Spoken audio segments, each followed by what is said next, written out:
morning, everyone. Good to see you. Good to be here.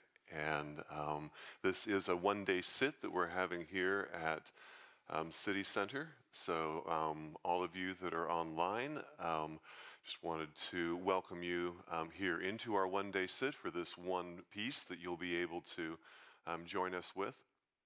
And for all of you here in the one-day sit, I'm curious if there's anyone doing their first one-day sit. 1, 2, 3, 4, 5, 6, a number of you. So 7, I think I saw another hand go up. So there's a number of you. This is your first one-day sit. I want to welcome you, and we're really glad that you're here with us. And after this talk, there will be an introduction to any Q&A that you might have. After everyone leaves, we'll come back and you can ask some questions.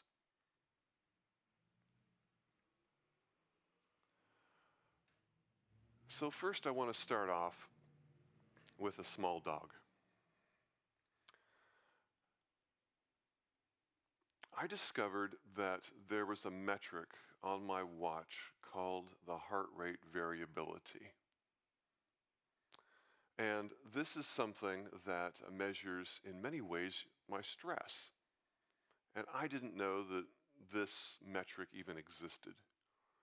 But when you are under a lot of stress, your heart rate variability will be quite low. It'll be under 20. And when you are doing pretty well and not so stressed and have good sleep, it'll typically be above 50, or at least in the 40s. And I didn't even know this existed. So back last fall, I was in the middle of several things that I got very busy with here in the temple. We had a big meeting coming up, and I was stressed.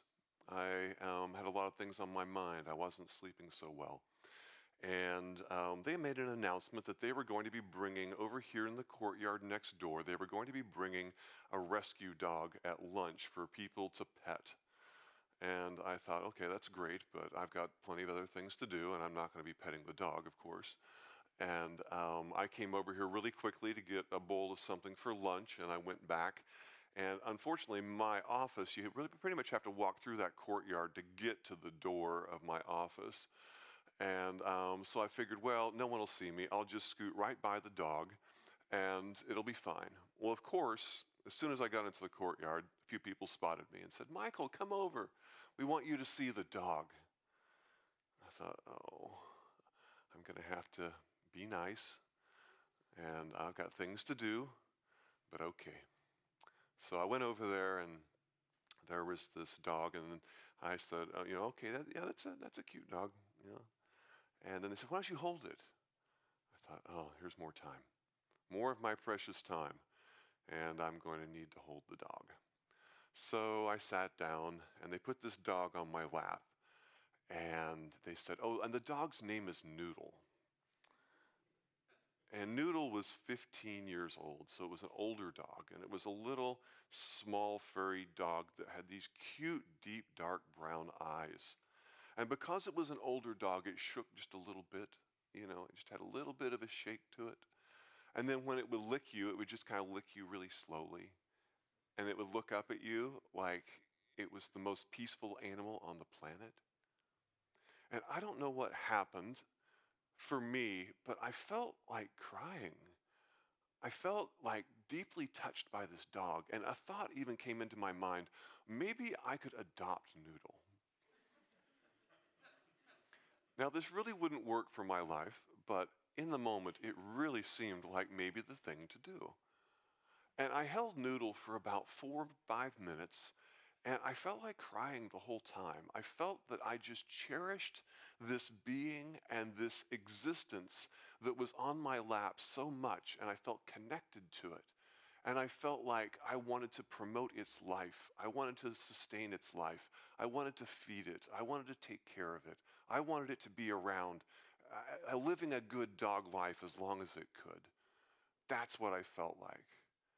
And then I gave the dog to someone else, and I walked upstairs for our meeting, and we had a meeting that day, and I just felt really relaxed.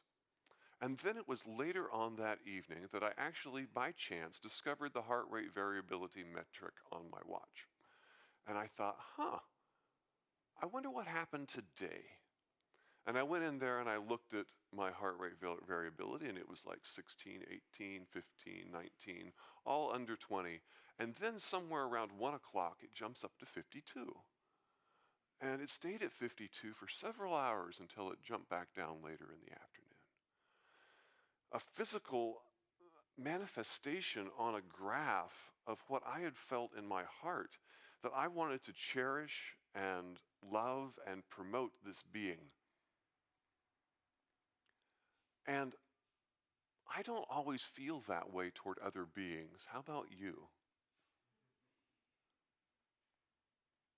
And sometimes people cherish us, and it's wonderful to be in the presence of someone who treats you that way. I had someone, maybe, probably each of you can think of someone in your life that looked at you in a way that said, I accept you and I want to be here for you, and I think you're the best. That person, when I was growing up in my teen years, was associate pastor of my church named Phil Rice. And whenever Phil would show up to something, I would just get happy. I would just be like, here's someone who cherishes me. Here's somebody who looks at me in a way like, I accept you. I'm glad you're here.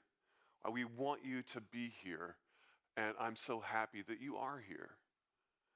And when that happens, the ability to put on different hats, to try different things, to be curious, to even make mistakes, gets so much broader and easier, because the fear of failure and the thought of self and what I'm doing and how I'm performing kind of melts away. It's a gift that a person can give to the universe, to be a person that cherishes life, that learns to look at their fellow human beings in a way that cherishes them.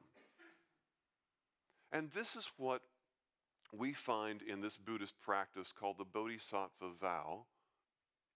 And in the Bodhisattva vow, the Bodhisattva being the one who isn't seeking their own liberation as their primary cause, but is actually honing how to be with other individuals so that their impact on the people around them can be a positive ripple effect as their primary goal. One of the statements I really love was that a measure of a person's worth is not what they accomplished in their life, but the impact on the people around them. The impact on the people around them, how they were while they were doing whatever it was they were doing. And so we come to the Bodhisattva vow, and the Bodhisattva vows are found in it's really a Sanskrit sutra that was then translated into Chinese in 406 CE. And this sutra, called the Brahmajala Sutra, lists 10 different key ways to practice. And the very first one they start off with is one that is pretty easy to skip over, because most people don't think that they're going to kill somebody or that they're in danger of killing someone. And the very first of these precepts is, I vow not to kill, and I vow to sustain life. I vow not to kill. Now, it's interesting that when you look at vows, like the 10 vows that we have in the precepts that we say every full moon here, it's our most ancient ceremony. I love it. It even predates the Buddha, but we adopted it in Buddhism in the Indo-Gangetic plain about 2,500 years ago. And this is where you go through and you recite your vows together as a group in a community. And you start off with, I vow not to kill. And that can be skipped over because it seems like, well, I'm probably not in danger of killing anybody anytime soon in most of the settings that we live in, that we're lucky enough to live in. But usually, if you look at the different precepts, the antidote, the way to practice them, the way to hone them, isn't by focusing on what we say we're not going to do. It's by the exact opposite of whatever it says in the precept. I vow not to kill, but the way you practice that, the antidote is to cherish life, to promote life, to be with others in a way that promotes and cherishes life. That's the antidote. It's the vow. In the AA, the Alcoholics Anonymous 12 steps, they have the antidote for alcoholism and for alcohol misuse. And those 12 steps, they only start off with the very beginning, on the very half of the first step that says, admitted that we were powerless over alcohol. And then there's a whole other end of that step, and then there's another 11 steps, but they all have to do with actually the spiritual condition and how to be with being a human being on this planet so that you are not as likely to drink. It doesn't focus on alcohol. And so likewise with these 10 precepts, we don't focus on the don't do this thing. We focus on the antidote. What is the antidote? And when we say, I vow not to kill, that vow isn't about, I won't do that last final act. But the vow has to do with living an intention. Living an intention that doesn't put me in a position where I will not be cherishing life, where I will be taking life, where I will be taking away from other people's lives. It's way before the final act of killing, but it is how am I living, and is it in a way that is in the opposite direction of taking life? Is it in the direction of cherishing life, of cherishing the people around me, of wanting to have them feel as special as what I felt toward Noodle? I wish that I could treat everyone with that much cherishing, that much I want you to be here. That's my intention. And we asked at the very beginning, like we usually do, who was here for the first time. And the main thing that we want you to know is that you're welcomed here, you're wanted here, and we want you to come back and use this place as a resource for you to work with your mystery, who you are, what's coming up for you. We want you here. And we want you to ask questions, and we want you to use this as a resource. And the whole reason we put this place here is that we want human beings to be able to have a place that they feel welcome to come to so that they can work on their human condition. And that is what we're talking about when we're looking at the antidote of not killing. This temple is promoting life, and we want to cherish you. And so I think about this, and I think about who I'm not willing to cherish. And this is where it gets a little bit sticky, because we all have attractions and aversions. Noodle is low-hanging fruit for me. That is not a hard one. I just naturally, Noodle shows up and I just cherish Noodle. But we all know that there's other people that we don't feel connected to, people that we don't feel as happy that they showed up, either in our life or in society or in some sort of way. There are people that we are not maybe spiritually inside willing yet to cherish, to hold space for. And so that's the far end of the spectrum. On one end, I have Noodle, and on the other end of the spectrum, I have people that I am highly averse to. And so what are we doing here on a one-day sit when we could be using the 55 people that are engaged in this one-day sit and their 12 hours of practice? That's roughly 600 hours of people hours that could be maybe finishing building a house or cleaning up a neighborhood, or there's all sorts of things that we could be doing with this time.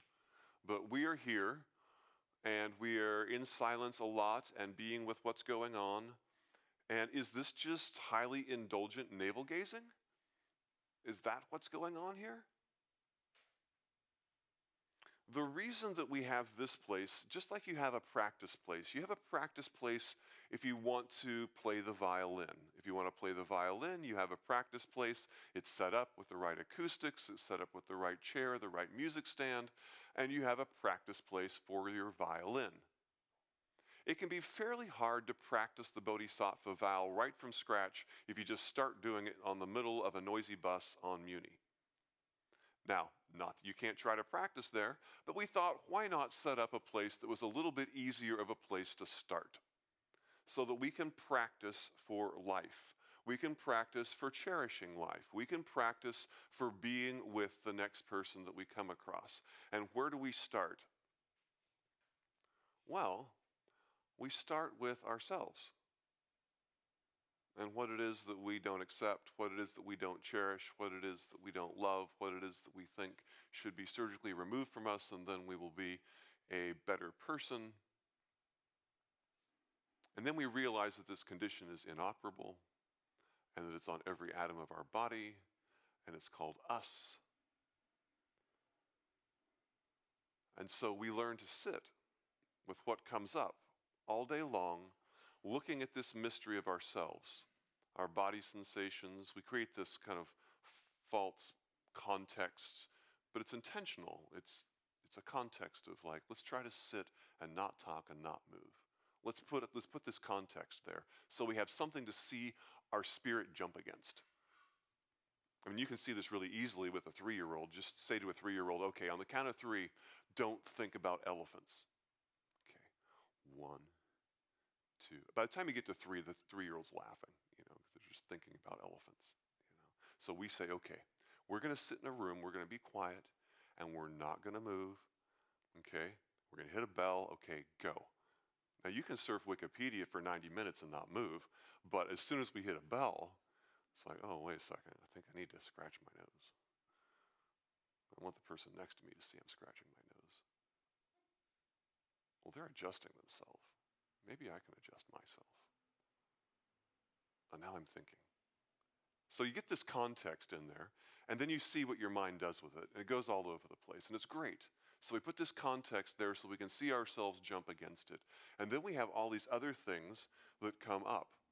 All these other things that happen in regard to thoughts about the past, things about the future, all the aversions that, oh, that thing that happened last week in that meeting. Oh, this thing that is really fun to think about. I want to hold on to that like a shiny object.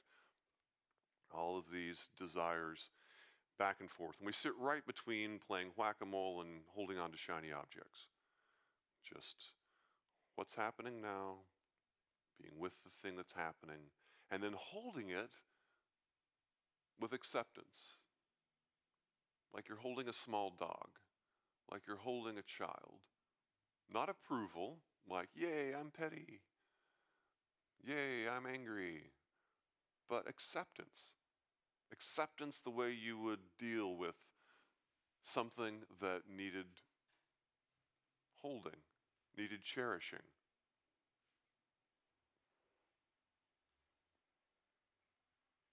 We have this sutra called the Loving Kindness Sutra, the Metta Sutta. The Loving Kindness Sutra, the sutra literally means thread, and the root of that is about binding, like a collection of things. And the Loving Kindness Sutra is one of the ones we chant here, written down originally and after the Buddha's time. A lot of it was oral for many years, but it's attributed to the Buddha, and it's a really interesting sutra. It talks really about wishing well to everybody and the whole planet over and over again in all these different angles. And that's pretty much what the loving kindness meditation is. Now, the loving kindness meditation is something that the Buddha gave in a really interesting context. The context of the story goes that there were a whole bunch of monks and they wanted to sit meditation in a forest. So they go to a forest and they start sitting meditation, and in this forest there are these guardian spirits, and these guardian spirits are disturbed by the fact that these monks have come into their space, so they scare them and they chase them out. And they come back to the Buddha, and they're just like, well, we wanted to sit zazen, but like we were chased out of the forest. What should we do? You know? And the Buddha recites this loving kindness meditation to them that is basically wishing well to the whole world and wishing well to the people around us and to the people we like and people we don't like. And he gives them this whole loving kindness meditation. And he says, why don't you take this loving kindness meditation and go back to the forest and just chant that and see what happens. So here we have a situation where we have disturbance, we have fear, we have what seems like others, and the antidote that the Buddha gives them is the loving kindness meditation. He says, go ahead and see what happens when you put your minds in this space.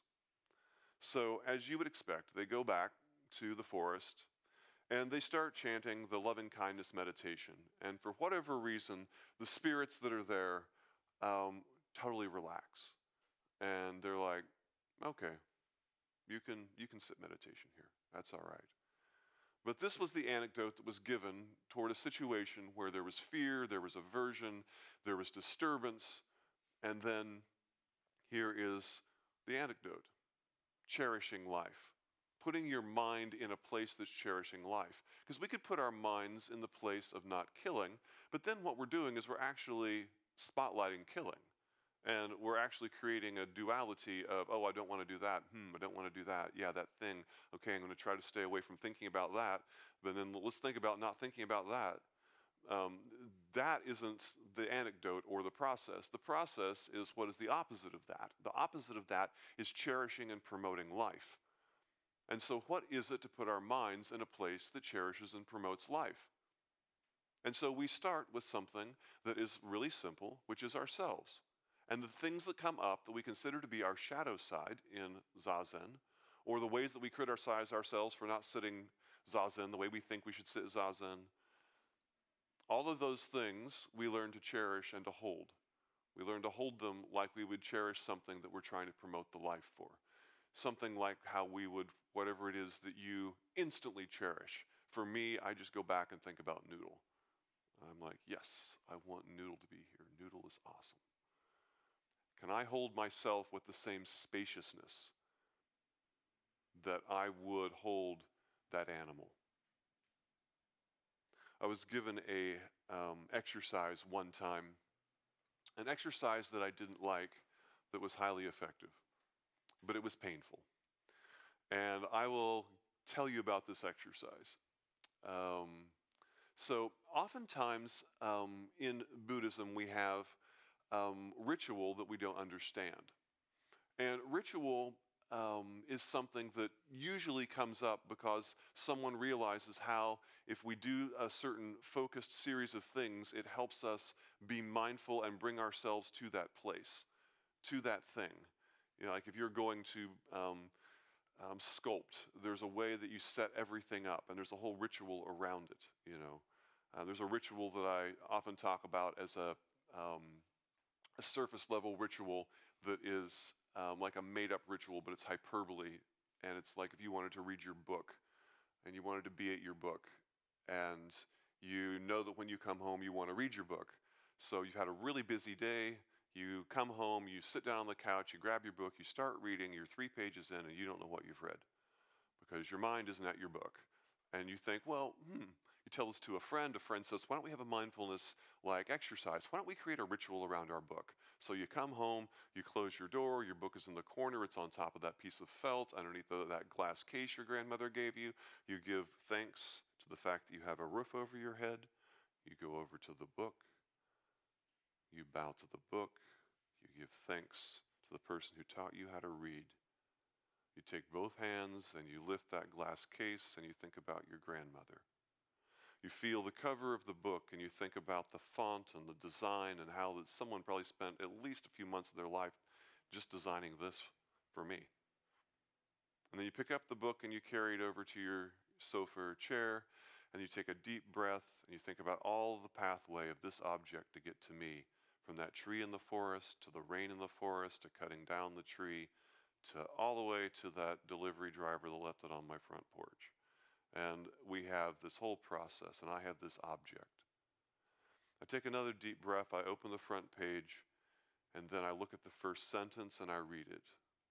And I have a much greater chance of being at that first page and at that first sentence than if I just flop down on the couch. And I see the reason for it, and it's personal, because now I realize how it personally helps me. It's a ritual, and it works.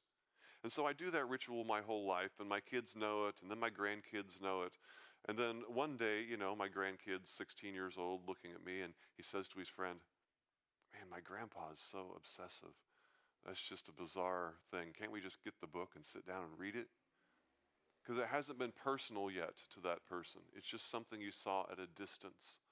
And so these rituals that we have in the temple have to do with bringing us back to this moment, to what's going on. And it's a club that has been going on for hundreds and hundreds of years of people asking that question of, how do we cherish life? How do we be here with what's going on? How do we be here with that one mystery? How do we hone this? Well, how about we set up a practice place? How about we welcome in people? How about we come up with things that seem to be time-tested and well-worn, and we share that with other individuals about how it really works for us to be a person in the world that is promoting life and cherishing life. And that's what we get to come and engage in.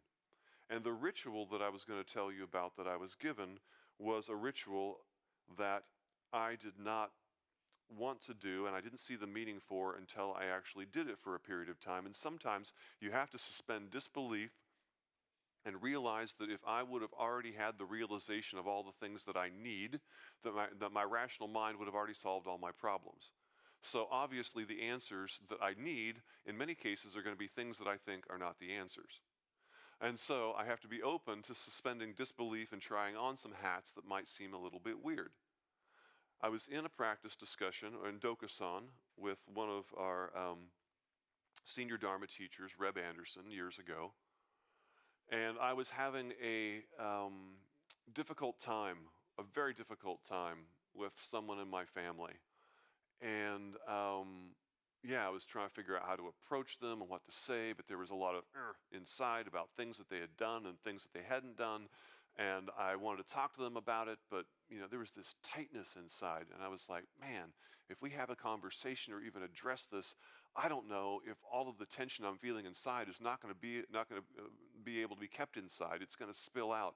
And as soon as I say the first sentence, I'm going to be able to see in their face all of the tension that I'm trying not to convey to them, which they are going to instantly recognize and absorb, and then our conversation is going to be going downhill, and it's not going to be a positive conversation. This conversation is not going to be worth having. Why should I even deal with it? How do you even deal with situations like this? Do I have to wait until all that tension leaves me? Because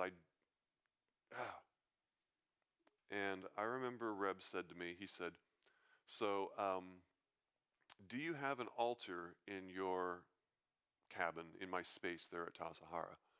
And I said, no, I've never really been much of an altar person. Don't really get into the whole altar thing. I'm not much into iconography, not much into incense. That's really not my thing.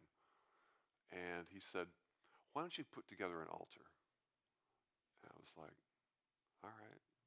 He said, and on that altar, I want you to put the name of that person in your family.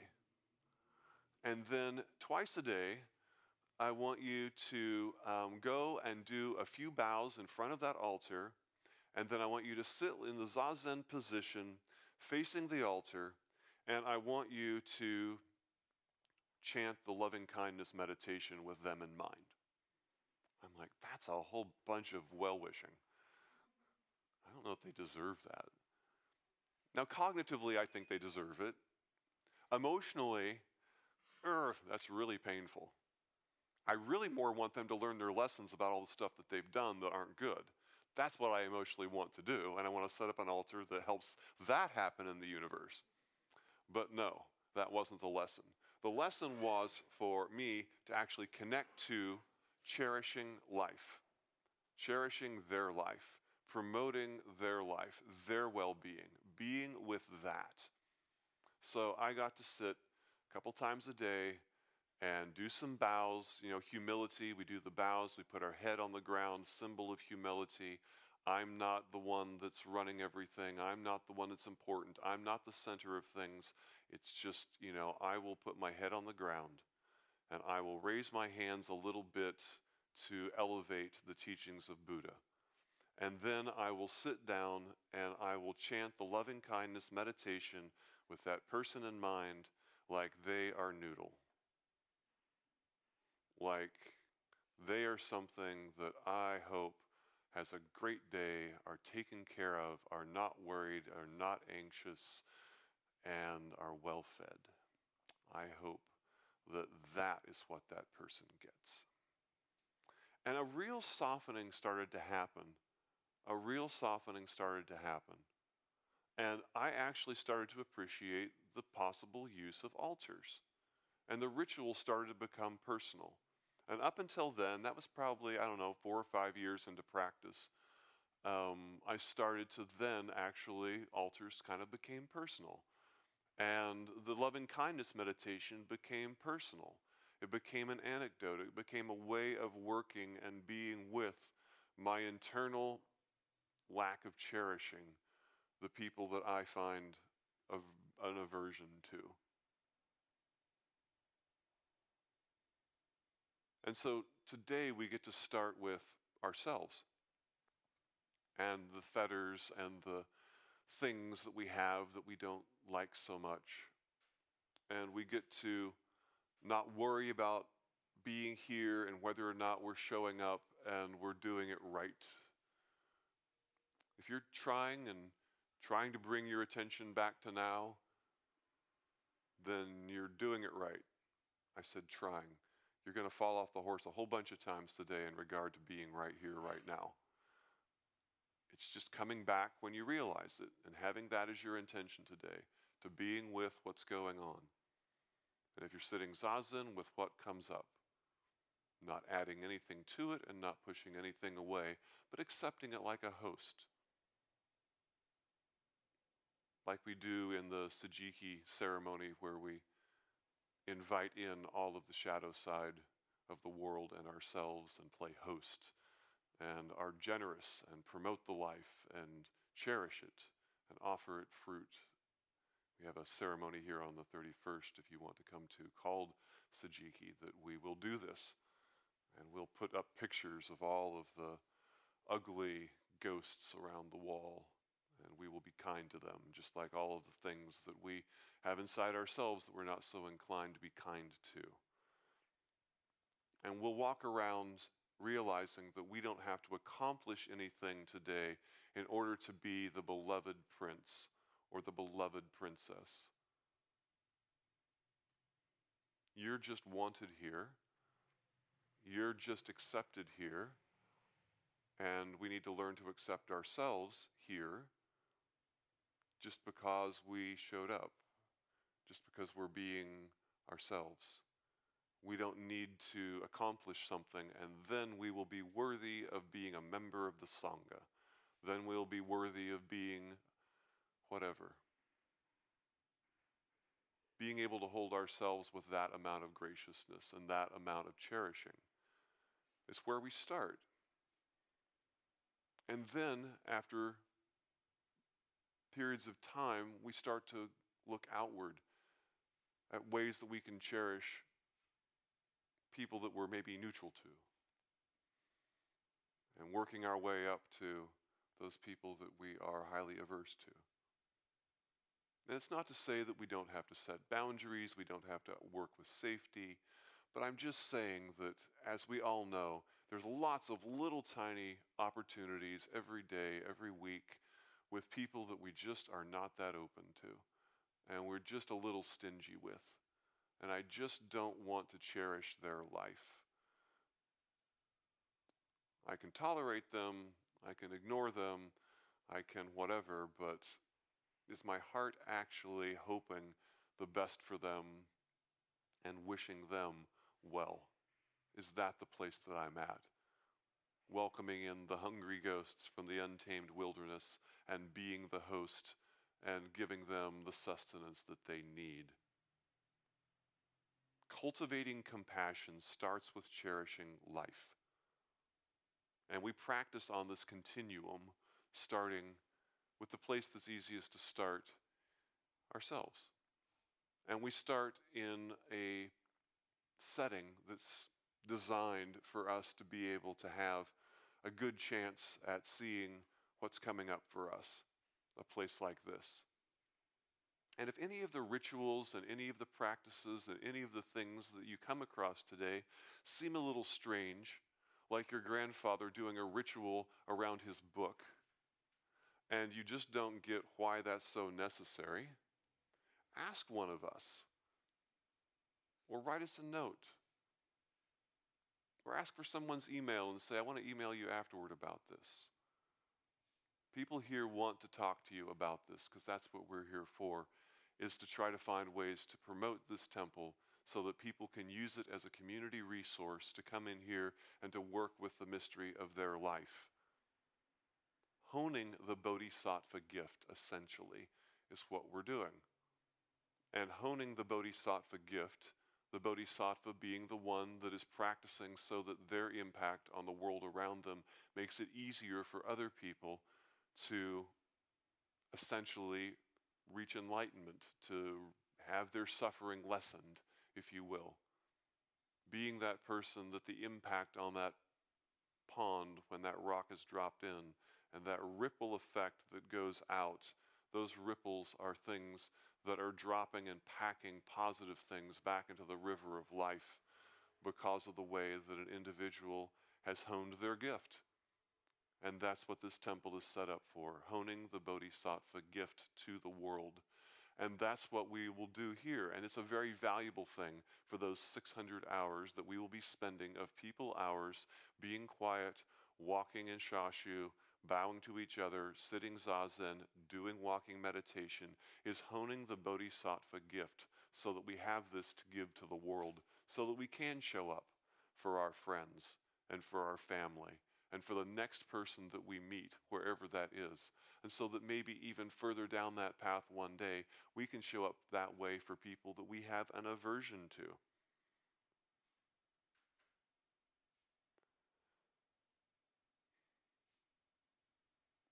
It's lovely that you all are here today and dedicating your time to this. And I thank you very much for being here and practicing with us at City Center.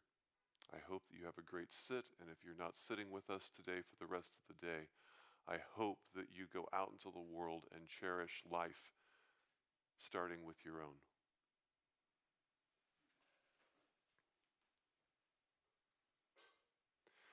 May